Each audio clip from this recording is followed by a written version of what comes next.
talk about it, asixoxe. Let's talk about it, asixoxe. Let's talk about it, asixoxe.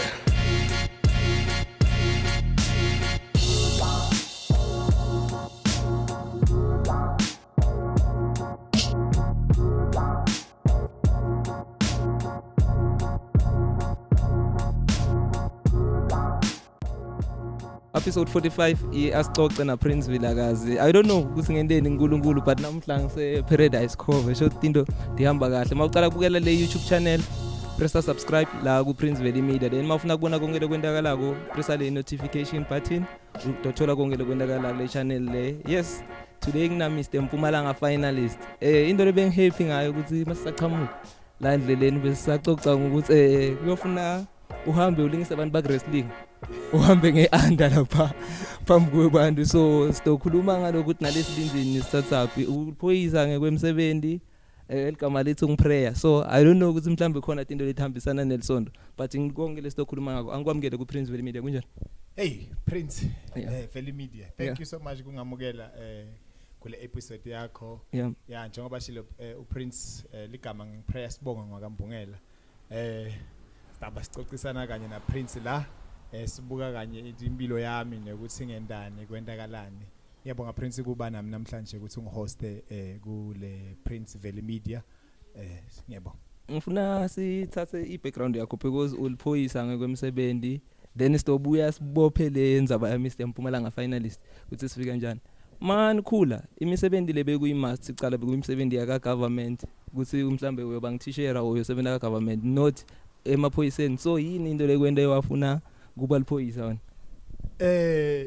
wabuthi question le yeah ngiyabonga okay kuba liphoyisa angizange ngikufune yeah if I can be so specific with you kuba liphoyisa angizange ngikufune I think it came as a calling yeah usually benginokuphupha my late sister okay but uma ngimphupha every time ufakethe impahla temaphoyisa okay yeah makafakethe impahla temaphoyisa lokho ngitibuda ngoba lo muntu akasekho and makafakethe impahla temaphoyisa untshintsha simo sasekhaya yeah impilo sey right soul phoyisa but I couldn't understand actually ukuthi bekusho ukuthini lokho kwaya kwachubeka ngiapply emaphoyiseni yeah nga-apply I think lokhu apply kwami kuze bangithathe bese kwesi 5 yeah so ngizama uku-apply bangangithathi but kunalento le ukuthi chubeka uapply so uma bangithatha that's where I realized ukuthi kahle the dream that was coming each and every year it bekuyi symbol ukuthi ngidouble phoyisa and if I become a police official ngidawutshintsha simo sasekhaya because ngimle ngiqale kusebenza ekhaya phela simo sasekhaya saba much better after ngithola lo msebenzi emaphoyisa sesiliphoyisa la aphushweni kumbe bekaliphoyisa naye bekangaza bekabaliphoyisa ephusheni that is why it came as a calling actually I was called to become a police official bekungasi into lebengiplanile mina engqondweni yami bengiplane ukuthi bengifuna kuba ngithishela yeah bengifuna kuba ngithishela that's why mangicala nje ngiphuma esikoleni nga register ikwenda i-teaching so actually vele I wanted to be a teacher but uNkulunkulu washo ukuthi no you can't be a teacher wena you are called ukuthi ubuye uba liphoyisa utoseva i-community and I'm very very proud police official kunetkundla emaphoyiseni so uyathi ma uapply ukuthi ngifuna kuyoba ngiconstable because konke kithi phoyisa buyafana mase nibona ngigcokele uniform la kuthi mhlambe uliphoyisa mara usebenza ngekudla ngesati kumbe uyacleana kuthi uyiclean emaphoyiseni asikwathi lo so bo what le position lebufuna kuyoba kuyo I knew I really knew ukuthi what I want to be uma ngena kule industry emaphoyisa and hopefully so uNkulunkulu emuhle and bese unginika le position that I was targeting uma ngena la bengifuna kwenda i-communication exactly bengifuna kwenda i-communication dealing everything that has to do with media so ngabuya mangifika la ngiqale kusebenza eWhite River bengisebenza nje as liphoyisa ngendi admin but then waya ngesikhathi ke ngabe sengithola i-transfer ngabuya ngatosebenzela eBarberton mangifika bekune position that's why ngithi mina it was a calling mangifika la eBarberton ngithola kune position ye communication officer ngafike ngayi-applyela then bang-approve bangithatha ngasebenza as a communication officer so I am a communication officer by the way communication officer usebenza I'm dealing with media I'm handling media any communication lefunakala between the station and the community. I am the person who's conveying that message. I go to radio station teaching about crime and all those things. That's what I'm doing. Yeah. Ngulandzele kakhulu benginawe kuma workshops lava makhona tindzawo tokumotivate bathi ma boys campaign. So ufike ma usho this year ukuthi une title le chinchini Mr. Mpumalanga Finalist. So usuka kanjani ukuthi okay ngiliphoyisa nyaka. Then man angihambe ngiyophinze ngijoin this thing le yema pageant. Oh yes, coming to that. Thank you, Prince. Kuze ngifike ku pageant, I-pageant ngifike nganasi isizathu. Uma ngibona le advert, le beyikhishwe AMB Foundation, it's for 2023 kufuneka ebantfu labatawungenelela for Mr. Mpumalanga. But what captured me kule advert, it was their title where it says a boy child also needs protection. Looking back from where I come from, where I grew up as a boy child, there were a point whereby I needed that protection, but I couldn't find it. I took it as an opportunity to preach that gospel, as to say also a boy child needs that love as much as amantombazane bayawathanda emakhaya bawanakekela. I wanted to preach that gospel, as to say a boy child also needs that attention as much as the attention is given to a girl child. So nalama campaigns wami lebe ngiwahambe, because as emsebenzini nginokwenda nema campaign futhi interacting with the community, ngiye ngayibona le gap leyo ukuthi you know what, ebantwana bebafana abanakekelwa as much as banakekelwa kakhulu bemantombazane. So ngakubona kuyigap lenhle ukuthi angingenele Mr. Mpumalanga. Anyway vele nami cala nje ngifuna ukwenda lento yebo modeling, but bengakaze ngathola the right platform, ngabe sengiyakubona ukuthi this is a good platform nami ukuthi ngingenele lento yebo modeling ngende yonke lento leyo. So yini le beyendakala le emuva le timo lokubona, because mina lengathi ngikhule ngako la ngathi ukuthi umfana yinja kuphela cishe ngitotindo le ngijwayele, but njengoba ushilo ukuthi bekunetimo letendakala la uqhamuka khona, yini le bekubona mhlambe le bekwendekala ebafaneni?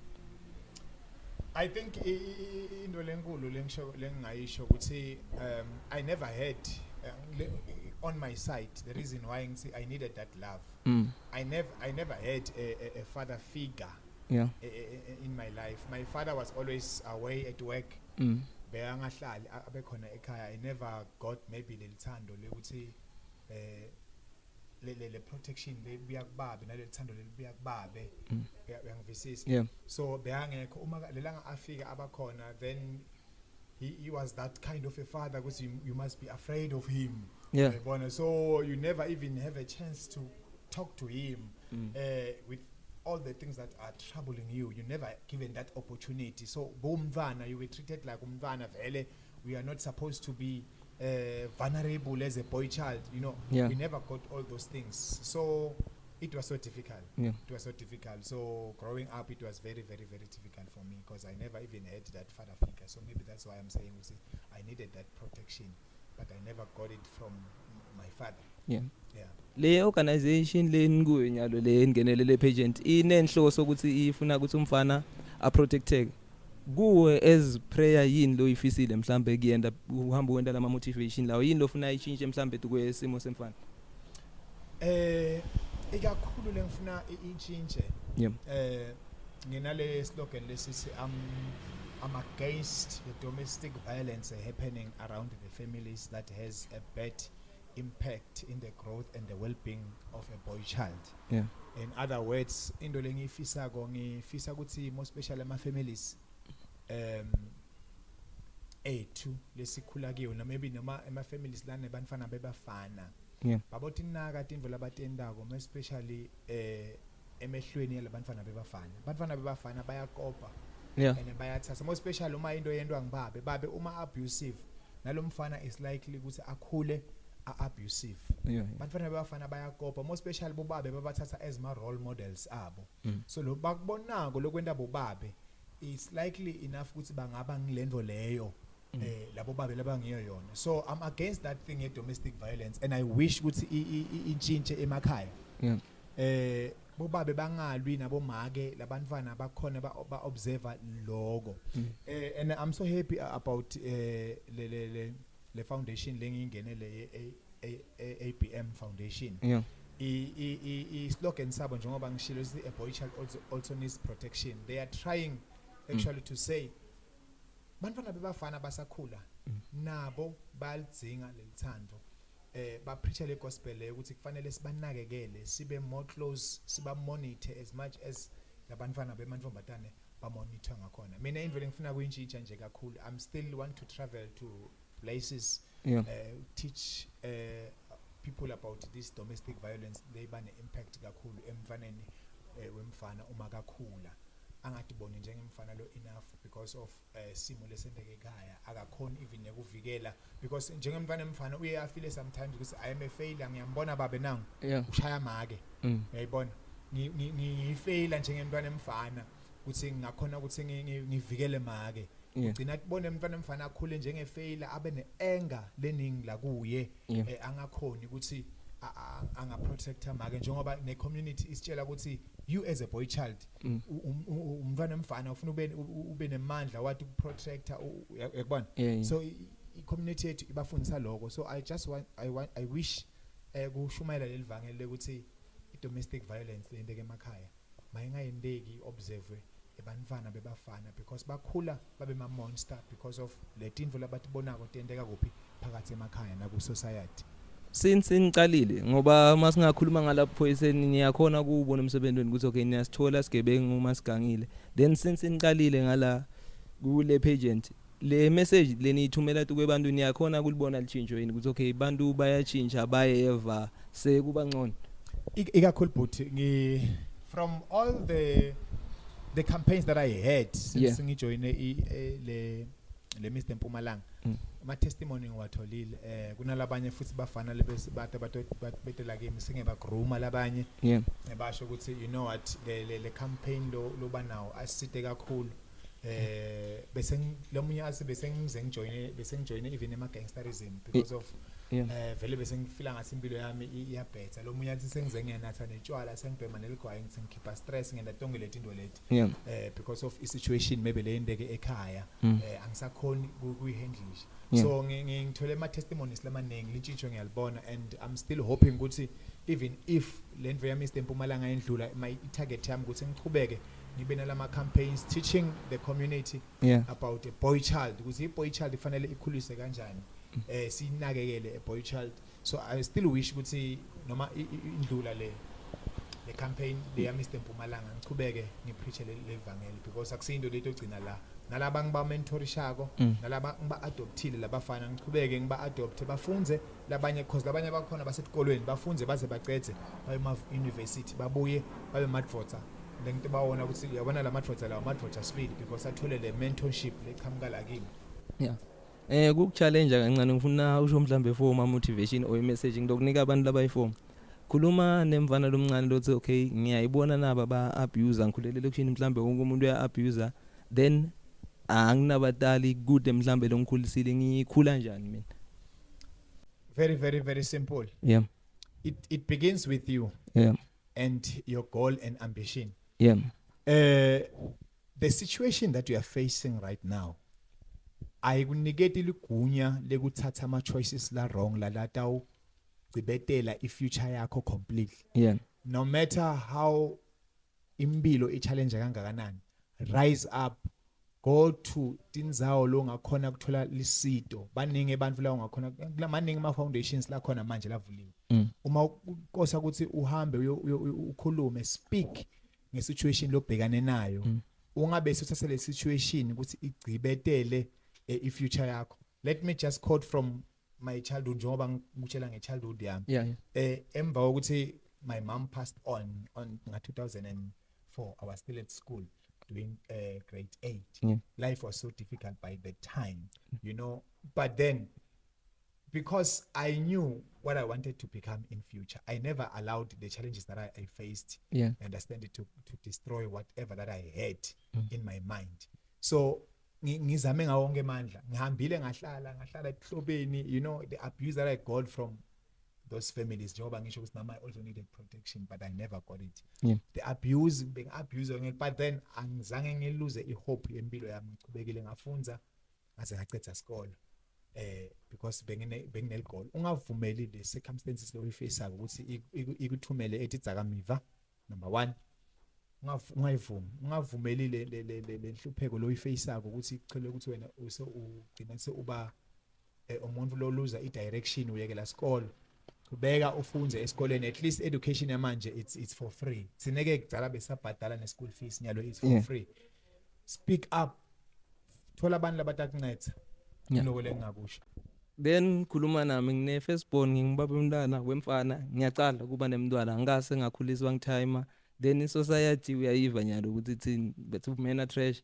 ngimkhulisa kanjani umfana wami besikhuluma ngokuthi lona lesuka kuyo kule men's conference angizi men's conference esuka kuyo bekhulunywa ngokuthi umfana asimkhombisa ithando mawungibabe then ithini message yakho ku imessage yami ithi kulabo babe listen here a boy child uyalidzinga lithando uyayidzinga ihug leqhamuka kubaba wakhe lemtshela ukuthi my boy I'm so proud of you and I love you bowabe bayekele lento yokuthi bathi umntwana omfana siyamgcinisa kufanele umntwana omfana besiyoyoyo lo ukuthi umntwana omfana nanome abuya anema bruises maybe ushayiwe somewhere uyabuya uyakutshela njengababe ukuthi babe ngishayiwe lana ngicela ungincethe njengababa umtshela ukuthi you are a man why can't you man up be a man fight for yourself umntwana omfana akhule abanalendo kwathi ukuthi indlela yokusolve ama problems kuze ngilwe that is why we are having a high rate of domestic violence because of banfana ngalendlela abakhulisa ngakhona babatshela ukuthi kufanele babe madvots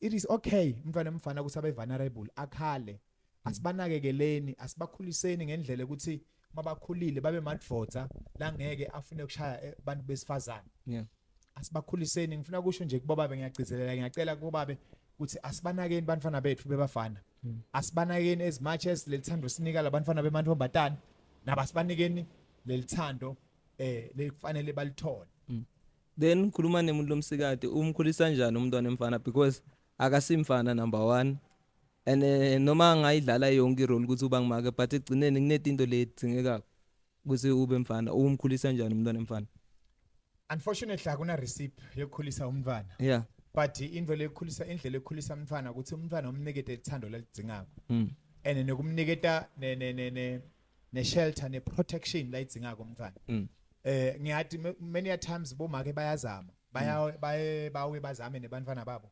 bangabalahle endleleni but and then kubomake into engifuna kuyisho ukuthi umntwana emfana naye as much as kunalabantwana bemantombazane naye umcela umnake ummonite njengoba umntwana emfana ungafuni umntwana wentombazane angaphuma hambe ebusuku nayo lo mfana ungamvumeli aphume ahambe ebusuku ngoba le community imfundisa kona akusingikolo wena umntalo ofisa kumfundisa kona umntwana emfana wathi ukuthi udlala nabo bani njengoba ufuna kwathi ukuthi umntwana wentombazane udlala nabo bani yathi ukuthi udlala kuphi ngasiphi isikhathi singabayekeleli sisi ngoba babafana asibanakekeleni nabo sibakhulise ngendlela iBhayibheli lisho ukuthi khulisa umntwana ngendlela esimakakhulile ibe ngeyakhe kuliqiniso ngakanani ukuthi masifika lapha kini sitatu report ukuthi labo make basihlupha le emaphoyiseni niyasihleka nisuke nisihlekani mhlawumbe uthi ukuthi nisuke nisihlekani mangithi mina lo mabaka mungishayile le inokuthi ningincede ngingaze ngiyokhoza damage niyasihleka into ledumile no sesingena emsebenzini okay thank you okay kuphendula kuloko ne I think it's a stigma lesabakhona way back ukuthi uma ufika epolice station uyahlekwa uyayibona I think way back kungasengakabi lento ye gender based violence kungasengakabi ifamily kakhulu bantu bangasengakabi family bangana information nayo ngakhona uyabona so le incident baby lethu sike yayendeka kudzala kusambodi ukuthi makafike epolice station maybe wahleka so yathwala from there ngoba stigma ukuthi vele uma ufike epolice station uyahlekwa uma uinvota ureporta ukuthi mawa kakho uyakuabuser noma uyakushaya yinto le ngoba stigma so le stigma sesihamba naso njengemaphoyisa ukuthi hayi base uyahleka, but then akusilo liqiniso. Akusilo liqiniso. Into engayisho nje ukuthi la ngisebenza khona ngikaze ngakubona kwenteka lokho. Bakhona amadvodza lafikako ato report and siwanake ngendlela ekufanele siwanake ngakhona. And makufanele siwa refer kuma social workers, sinema social worker lapha police station. Siyawa refer bokhuluma nabo kahle, and uma kufanele simnikete i-protection order, siyamnikete i-affidavit hambe ecourt apply le-protection order. Ancedeke. Ngifuna kuba encourage amadvodza ukuthi come. And uma utholakala ukuthi kuneliphoyisa maybe leli kuphasa kabi, it is your right ureporta leliphoyisa lelo. Kunema further steps ongawathatha, is either ungacela kubona a station commander ukhulume naye ubese uyareporta, but I assure you ayisekho lento le emaphoyisa ethu are well trained manje, more especially ngenza be GBV kuba always siba nema workshop la afundiswa khona amaphoyisa about GBV ukuthi a victim of GBV noma domestic violence we treat kanjani. This awumanamani uyitreat futhi uma ukhuluma na interview futhi public. So you need ukuthi umthathe uyom-interviewer la khona into bakhona nithu la to feel comfortable akhona futhi nokukhuluma nawe kahle abe open nawe. So angiboni ukuthi sasekhona lento leyo, or if it happens kwenteka lokho uvumelekile ukuthi ungacela station commander bese uyayireporta. Nakhona uma ungafeel comfortable ukuyireporta lapha e-police station, you can also go uyireporta ku a province. I province ikhona, you go and report it a province then but accept. Inzabile akabile la sesivala. Niku top bani nyalo ku Mr Mpumalanga Finalist. Nyelo sikuma finalist kahle sikuma finalist sisale si16 sesiyavelele ku crowning event later uthatha iplace mhla ka27 mhla ka27 April ngilase crown khona sikuma finalist. Ukunamba bani le top 16? Kule top 16 kwamanje ngema vote last month leader, I was number 1 ngema vote. So I was leading and I'm hoping ukuthi na this month just that asengakawatholi mama score sheet ukuthi nyalo aphume si how far. But then I was leading bengu number 1. So last month bengu number 1 and I hope ukuthi ngisathe ba number 1. Sifuna kuvota, bafuna kuvota bayabona la, but before sibatshela ukuthi bavota njani khuluma nabo why kufuna bavotele wena. Njengoba ngishilo ngicabanga ukuthi maka nginterview ukhuluma into letiningi lengifisa ukuthi ntshintshe.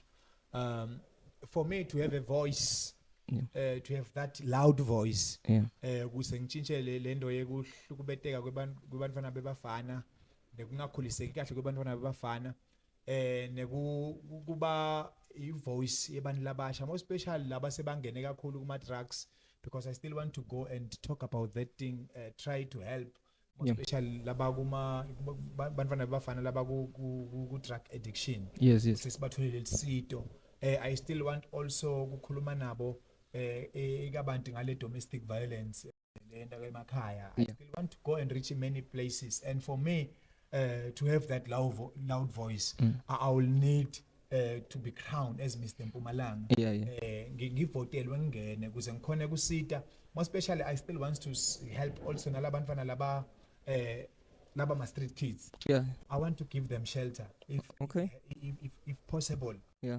And for me to get a sponsorship, kube na that voice, I will need to be crowned Mr Mpumalanga. I think my voice there will be very loud, as I will be having the title of Mr Mpumalanga, because really we need to help our brothers, more especially laba seba kuma street bangasana hope. We still need to restore a hope, because some of them le situation lebalide kuze batholakale balapha lapha etradini. Yiyo lento engiyikhuluma ye domestic violence lento emakhaya. Labanye bagcina babona ukuthi kungcono kuhamba bohlala le ngaphandle ngikuhlukubeteka maybe labakuthola la makhaya. So I really need the title ya Mr Mpumalanga for me to have that loud voice. So please, if you can vote for me. I want to be this Mr Mpumalanga, and I'm telling you, Mpumalanga will never be the same again after I have won the crown. Then sifuna ukukunika ukuthi ube Mr Mpumalanga, sivota njani? Ukuvota very simple. SMS ABMF 24 kule number let's see 40439. Let me just repeat, ABMF 24 40 43 9. Yeah. For the last time, ABMF 24 kule number lethi 40 43 9. Yeah. Oh, njengoba kubhaliwe la umasho ukuthi ufuna ukuthenga ma bulk vote ke Ngibuye sibambe. Oh, maybe bit. Okay. unga deposita kuna account number ye ABMF Foundation ithi yona 62845773937 yase FNB. I reference ke ubese ubhala igama lami lelithi Prayer Mbungela.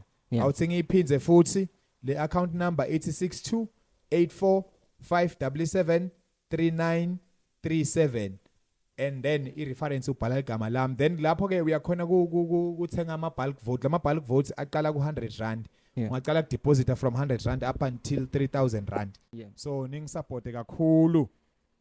Ngiyabonga. Asethemba kutowende kanjalo kungasi kudzala batoya ku crown kumbe batoya ku crown because sikhuluma nawe then siyathandaza njengeligama lakho ukuthi uwine after maso winile buya ke la stophinze sibungade then sive ukuthi moving forward uto wenda njani ngiphi role ongayidlala ku community mangabe kufuna sikulandzele siyokhombisa umsebenzi wakho sitokulandzela si Prince Media siyabonga. Thank you so much Babaton. Sembonile kakhulu.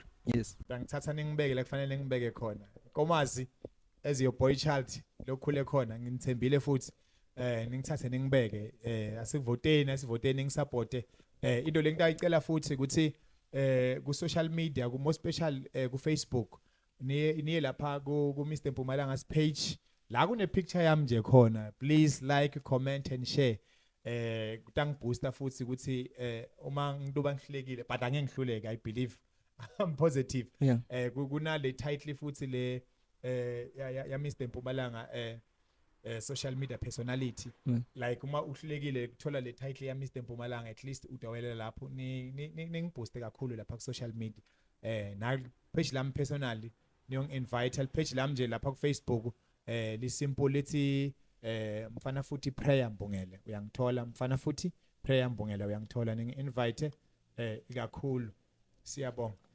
So manje njengoba sengu interviewile so ngivote nokuvota mangaganga ngeke usangibopha ngini ebhuti iganga ngivani nathi ngiyakubopha tandla netinyawo no siyabonga lokangaka asimfuni ngisagcina ke angigcine futhi ngiphinze ngirepeat le part yekuvota ipart yekuvota ithi yona SMS ABMF 24 to 40 43 9. Let me just repeat SMS ABMF 24 kule number lethi 40 43 9. Ngiyabo. Siyabonga kubukela iPrince Media ungakhohlwa kusubscribe umthandzele interview sebenzisa like then we share this weekend siyaqhubeka competition ye poetry ibuyile ke then utobona ngema poet alandzelana so vula i-notification button utowabona perform samba njalo.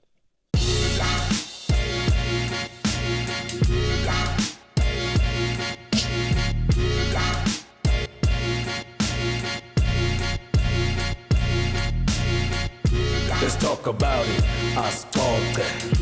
Let's talk about it, ascolta.